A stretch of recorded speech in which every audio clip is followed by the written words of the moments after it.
Hello kitties, welcome back to Xylem Learning. It's me Anuratna, നിങ്ങളുടെ സ്വന്തം Anu Miss ആണ്. Okay, അപ്പോൾ നമ്മൾ ഇപ്പോൾ പഠിച്ചുകൊണ്ടിരിക്കുന്ന ഒരു ചാപ്റ്റർ ആയിരുന്നു ഏതാ? ഡെസിമൽസ് എന്നുള്ള ചാപ്റ്റർ അല്ലേ? അപ്പോൾ ഡെസിമൽസിലെ ഒരുപാട് കാര്യങ്ങൾ നമുക്ക് പഠിക്കാനുണ്ട്. അതിൽ സ്പെഷ്യൽ ആയിട്ട് തന്നെ കുട്ടിക്ക് പഠിക്കാനുള്ളത് എന്താ?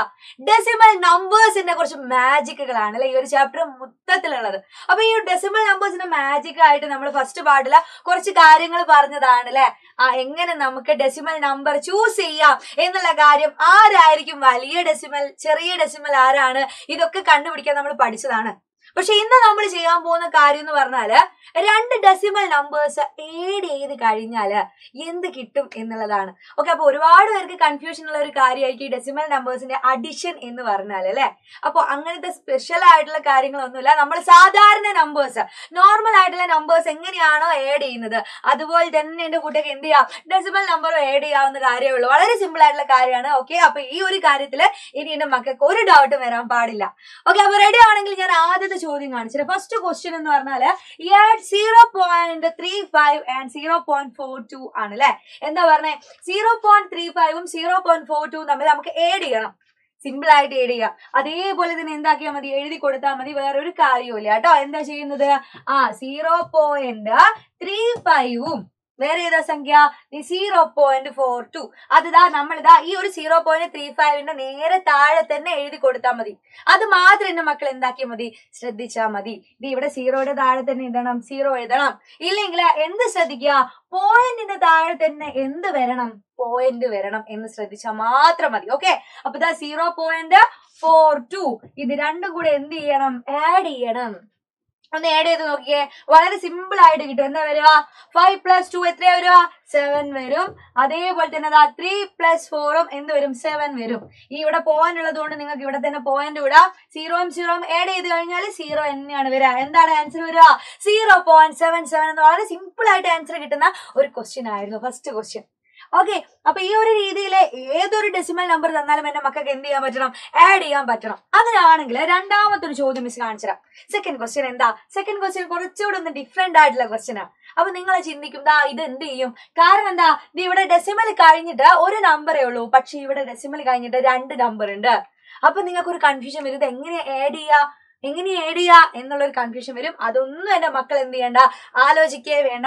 നീ നോക്കിക്കേ, ഇവിടെ 0.7ന്റെ കൂടെ എത്രയാ കൂട്ടാൻ പറഞ്ഞത്, 0.08 കൂട്ടണം. എപ്പോഴും ശ്രദ്ധിക്കുക, പോയിന്റിന്റെ താഴെ തന്നെ എന്ത് ചെയ്യാ, പോയിന്റ് ഇട്ടാ മതി. എന്ന് പറഞ്ഞാൽ ഇവിടെ നേരെ പോയിന്റ് ഇല്ലേ, അപ്പൊ അതിന്റെ നേരെ താഴെ തന്നെ അടുത്ത സംഖ്യയുടെ പോയിന്റും നിങ്ങൾ എന്ത് ചെയ്യണം, അടുത്ത നമ്പറിന്റെ പോയിന്റും അതിന് നേരെ താഴെ തന്നെ ഇട്ട് പോയാൽ മതി. ഇനി അടുത്ത നമ്പർ ആരാ, 0.08 ആണ്. അപ്പൊ ആ നമ്പർ ഇടുന്ന സമയത്ത് ശ്രദ്ധിച്ചാൽ മാത്രം മതി എന്റെ കുട്ടികൾ. അപ്പൊ നോക്കി, ഇവിടെ 8ന് നേരെ മുകളിൽ അല്ലെ, 8ന് നേരെ മുകളിൽ ഒരു നമ്പർ ഇല്ലെങ്കിൽ അതിന്റെ അർത്ഥം എന്താ, അതിന്റെ അർത്ഥം അവിടെ 0 ഉണ്ട് എന്നുള്ളതാണ് അല്ലെ. ഇത് നോക്കിക്കേ, 0.7 എന്ന് പറഞ്ഞാലും 0.70 എന്ന് പറഞ്ഞാലും സെയിം ആണ്. കാരണം പോയിന്റ് കഴിഞ്ഞതിന് ശേഷം ഇത് സംഖ്യകൾ കഴിഞ്ഞാൽ 0 വന്നാൽ അതിന് വാല്യൂ ഇല്ല.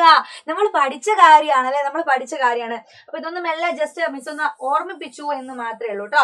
ഇനി എന്റെ മക്കൾക്ക് സ്പീഡിൽ ആഡ് ചെയ്യാലോ, സ്പീഡിൽ ആഡ് ചെയ്യാം. എന്താ, 0ഉം 8ഉം കൂടെ കൂട്ടിയാല് 8 ആണ്. അതേപോലെ തന്നെ അതാ 7 + 0 7 ആണ്. അതേ പോയിന്റിന്റെ നേരെ താഴെ പോയിന്റ് തന്നെ വെക്കുക. 0ഉം 0 ആഡ് ചെയ്ത 0 ആണ്, 0.78 എന്ന് കിട്ടി. വളരെ ചെറിയ സമയം മതി നമുക്ക് ഡെസിമൽ നമ്പേഴ്സ് ആഡ് ചെയ്യാൻ. സാധാരണ നോർമൽ ആയിട്ടുള്ള നമ്പേഴ്സ് ആഡ് ചെയ്യുന്നത് പോലെ തന്നെയാണ്. അപ്പൊ അതിനകത്ത് ഇനി ഒരു സംശയവും വരാൻ പാടില്ല. അങ്ങനെയാണെങ്കിൽ മൂന്നാമത്തെ ഒരു ക്വസ്റ്റ്യൻ മിസ് കാണിച്ചുതരാം. ഇത് ഈ ഒരു രീതിയിലുള്ള ക്വസ്റ്റ്യൻസ് ഒക്കെ എന്റെ മക്കൾക്ക് കാണാം, ടെക്സ്റ്റ് ബുക്കിൽ കാണാൻ പറ്റുന്ന കാര്യമാണ്.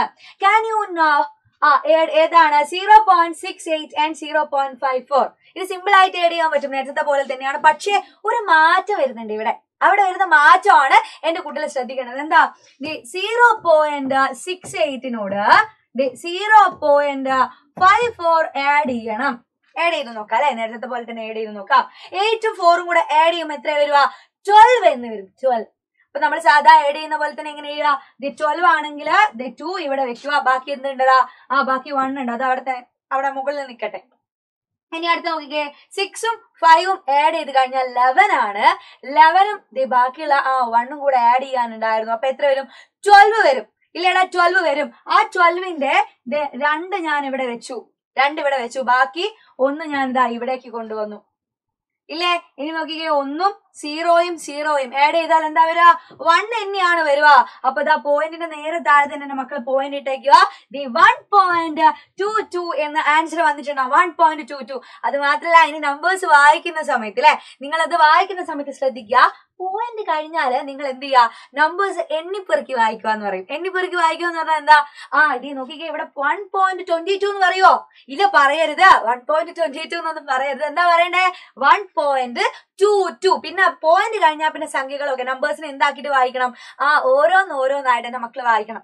ഓക്കെ, അപ്പൊ 1.22 ആയിട്ട് കിട്ടി. അപ്പൊ നോക്കിക്കേ, ഇവിടെ 0.68ഉം 0.54ഉം കൂടെ ആഡ് ചെയ്തപ്പോ 1.22 ആയി. സാധാരണ നമ്പേഴ്സ് ആഡ് ചെയ്യുന്ന പോലെ ആഡ് ചെയ്ത് പോയാൽ മതി കേട്ടോ. അങ്ങനെയാണെങ്കിൽ നമ്മളെ ടെക്സ്റ്റ് ബുക്കിൽ കാണുന്ന ഒരു ക്വസ്റ്റ്യൻ ആണ് ഇവിടെ ഉള്ളത്. എന്റെ മക്കൾ വായിച്ചിട്ടുണ്ടാവും. ഏതായത്? let us spend 9.50 for buying a pen. ഒരു പെണ്ണ് വാങ്ങാൻ വേണ്ടിട്ട് ലത 9.50 rupees കൊടുത്തിട്ടുണ്ട്. അതേപോലെയോ, ആൻഡ് 2.50 ഫോർ 1 പെൻസിൽ. ഒരു പെൻസിൽ വാങ്ങാൻ വേണ്ടിട്ട് 2.50 rupees കൊടുത്തു. ഇനി എന്താ ചോദ്യം? എന്താ? How much money did she spend? അവള് മൊത്തത്തില് എത്ര രൂപ ചിലവാക്കി എന്നായിരുന്നു ചോദ്യം. അപ്പൊ ലത എന്ത് ചെയ്തിട്ടുണ്ട്? ആദ്യം പെണ്ണ് വാങ്ങിയിട്ടുണ്ടായിരുന്നു. പെണ്ണ് വാങ്ങി. പെണ്ണിന് എത്രയായിരുന്നു രൂപ? പെണ്ണിന്റെ രൂപയായിരുന്നു 9.50 എന്ന് പറയുന്നത് അല്ലെ. 9.50 റുപ്പി ആയിരുന്നു. അതേപോലെ അടുത്തത് ആരെ വാങ്ങിയിട്ടുണ്ടായിരുന്നടാ? പെൻസിൽ വാങ്ങിയിട്ടുണ്ടായിരുന്നു. അപ്പൊ പെൻസിൽ എത്ര രൂപയ്ക്കാ വാങ്ങിയത്? 2.50. 2.50ക്കാണ് പെൻസിലും വാങ്ങിയത്. ഇനി എന്താക്കിയാൽ മതി? മൊത്തത്തിൽ അവൾ എത്ര സ്പെൻഡ് ചെയ്തു എന്ന് ചോദിച്ചാൽ എന്ത് ചെയ്യാ? ടോട്ടൽ നമ്മൾ എന്ത് ചെയ്യാ? ഈ നമ്പേഴ്സ് തമ്മിൽ ആഡ് ചെയ്ത് നോക്കുക. ആഡ് ചെയ്യാൻ എന്റെ മക്കൾക്ക് അറിയില്ലേ? സിമ്പിൾ ആയിട്ട് ആഡ് ചെയ്യാം. 0 ആഡ് ചെയ്താൽ 0 ആണ് അല്ലേടാ? 5ഉം ആഡ് ചെയ്താല് 10 ആണ് അല്ലെ? 10 ആണ്. 10ലുള്ള 0 അവിടെ വെച്ചു. ബാക്കി ഒന്ന് ഞാൻ മുകളിൽ വെച്ചു കേട്ടോ. ഒന്ന് മുകളിൽ വെച്ചു. ഇനി നോക്കിക്കേ, 9ഉം 1ഉം അല്ലെ? 9ഉം 1ഉം കൂടെ കൂട്ടി കഴിഞ്ഞാൽ 10 ആണ്. 10 + 2 എന്ന് പറഞ്ഞാൽ 12 ആണ് അല്ലെ? 12 ആണ്. അപ്പൊ ആ 12 ഞാനിതാ ഇവിടെ വെച്ചു കൊടുത്തു. ഇനി പോയിന്റ് എവിടെയാ വെക്കണ്ടേ? നോക്കിക്കേ, ഇവിടെ 2 നമ്പേഴ്സിന് തൊട്ട് മുൻപിലാണ് പോയിന്റ് ഉള്ളത്. അതേപോലെ ഇവിടെ 2 നമ്പേഴ്സിന് തൊട്ട് മുൻപിൽ പോയിന്റ് ഉണ്ടെങ്കിൽ ആൻസറിലും 2 നമ്പേഴ്സിന് തൊട്ട് മുൻപിൽ തന്നെ പോയിന്റ് കൊടുക്കുക. ആൻസർ എന്ത് വരടാ? ലതയ്ക്ക് ആകെ സ്പെൻഡ് ആയത് എത്ര രൂപയാണ്? 12 രൂപയാണ് സ്പെൻഡ് ആയത്. 12 രൂപ. വളരെ സിമ്പിൾ ആയിട്ട് ആഡ് ചെയ്യാൻ പറ്റുന്നതാണ് ഡെസിമൽ നമ്പേഴ്സ്. ഡെസിമൽ നമ്പേഴ്സിന്റെ അഡിഷൻ കാണുന്ന സമയത്ത് അയ്യോ എനിക്ക് വയ്യ, എനിക്കിതൊന്നും ആഡ് ചെയ്യാൻ കഴിയില്ല, അല്ലെങ്കിൽ ഇനി വരുന്ന കാര്യങ്ങൾ മൾട്ടിപ്ലൈ ചെയ്യാനും ഡിവൈഡ് ചെയ്യാനൊക്കെ നമുക്ക് പഠിക്കണം. സിമ്പിൾ ആയിട്ടുള്ള കാര്യങ്ങളാണ് കേട്ടോ ഇതൊക്കെ. അപ്പൊ എന്റെ മക്കൾക്ക് വേണ്ടിയിട്ട് ഒരു കുഞ്ഞു ഹോംവർക്ക് എന്നാലും വേഗം കമന്റ് ബോക്സിൽ ഓടി വന്ന് പറഞ്ഞുതരാവോ? അങ്ങനെയാണെങ്കിൽ ഈ 2 പ്രോബ്ലം എന്റെ കുട്ടികൾ എന്നെ സ്വന്തമായിട്ട് ഒന്ന് ആഡ് ചെയ്ത് നോക്കിയിട്ട് ഓടി വന്നിട്ട് നമ്മൾ കമന്റ് ബോക്സിൽ പറയണം. ഓക്കെ, അപ്പൊ ആരാണ് നമ്മളെ കമന്റ് ബോക്സിൽ ആദ്യം ആൻസർ പറഞ്ഞെന്നുള്ളത് മിസ് നോക്കും. അപ്പൊ ഈ ഒരു ചാപ്റ്ററിൽ, ഡെസിമൽ എന്നുള്ള ചാപ്റ്ററിൽ ഒരുപാട് കാര്യങ്ങൾ ഡെസിമൽ നമ്പേഴ്സിനെ ചുറ്റിപ്പറ്റി നമുക്ക് പഠിക്കാനുണ്ട്. ഓക്കെ, അങ്ങനെയാണെങ്കിൽ കുറച്ച് അടുത്ത കാര്യങ്ങളൊക്കെ ആയിട്ട് മിസ് അടുത്തൊരു ക്ലാസ്സിൽ വരാം. അതുവരെ ബൈ ബൈ.